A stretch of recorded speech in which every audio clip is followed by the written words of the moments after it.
Back in the early 90s, the idea of this family, the Grimm family, and this guy Henry coming into their lives, I think a story like that had been bubbling around in my head throughout the early 90s. Something I wanted to make a movie about influence. I think how this garbage man. It was really about.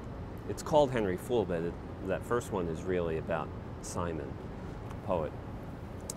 He's a garbage man and he can't speak, and I like the idea that some guy who is completely helpless, who can't do anything himself, is completely self-involved egomaniac, braggart and stuff like that. He can't accomplish anything himself, but he does have the gift of gab, and he can inspire other people to do something. And that's really where the idea, it's kind of a Faust story. You know, Mephistopheles can turn Faust on to all these different things, but Mephistopheles is almost more interesting to me in the poem because he's kind of like an idiot. He's like a bad devil. He doesn't do his job totally well all the time.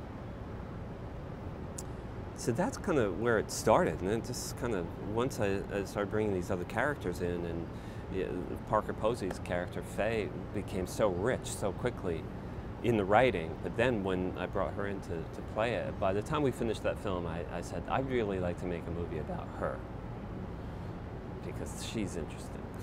And then, since, so I said, a part two. Well, maybe we'll just make Henry Fool part two. It's 10 years later. Where's Henry? Things changed. It's the same family, but we're treating the American experience a little differently. Yeah, but it's all seen through this family. And then once I knew I would do a part two, I knew I would have to make a part three. So I was keeping my eye on Liam Aiken to see how he was growing up and what his interests were going. The dialogue, my things are dialogue driven. I mean, they're built dialogue, dialogue driven, dialogue built, performer driven. That's kind of how it goes. And again and again, I see that there are things I cut out because they just become apparent. Like when something's on the page, it seems like you need them to say these things back and forth.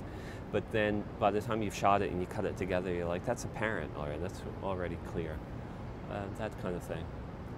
In something like Ned Rifle, although I'm getting really good at this, it's a movie that was written with the millions in mind, thinking I had millions, but in fact I made it for hundreds of thousands. And so I had to adapt a lot of things. I wrote the script that takes us all over the country, from New York to San Francisco and to the Midwest and all that. That all had to be attenuated, but without changing any of the dialogue, really. It's just a lot more location scouting. I depend on their ability with language. Certainly this group, James Urbaniak, Parker Posey, Tom Ryan. These are actors who have worked with me before, and they know both on stage too and in movies. And we don't have to talk about too much anymore. They know what it is. They can, Parker said years ago, she said, you can know how to say it by reading it. The rhythm is there on the page. And then he's going to want to fit you into a kind of movement. And so they all know that the rhythm of the dialogue and the rhythm of their physical activity are going to have to rhyme somehow. And that's what we do when we start to get it up on its feet on set. And that, that's totally different. Parker moves entirely different than James, for instance, or Tom, who can't move, who's terrified of moving. So I always have to how am I going to work on this now? Aubrey and Liam were new. I was lucky that they were as open-minded and respectful of me, because they were both genuinely terrified on the first day. They're like, this moving thing, why am I looking here? When I'm talking to her and she's over there, why am I looking here? Because it's interesting.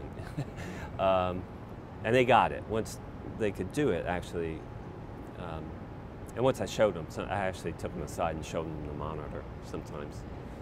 to say, you know, your performance is about your knowledge of the character and your ability and skills and speaking and moving, of course, but there's another component to your performance that you don't have anything to do with really, and it's the frame, and that's why I'm here. And you kind of, and they're younger actors, so they hadn't had that, I think, before. They both do a lot of television where there's like many cameras, so you can just do whatever you want, and then somebody cuts it together later. But you know, real commitment of performance in the moment is something that I think was a little bit new.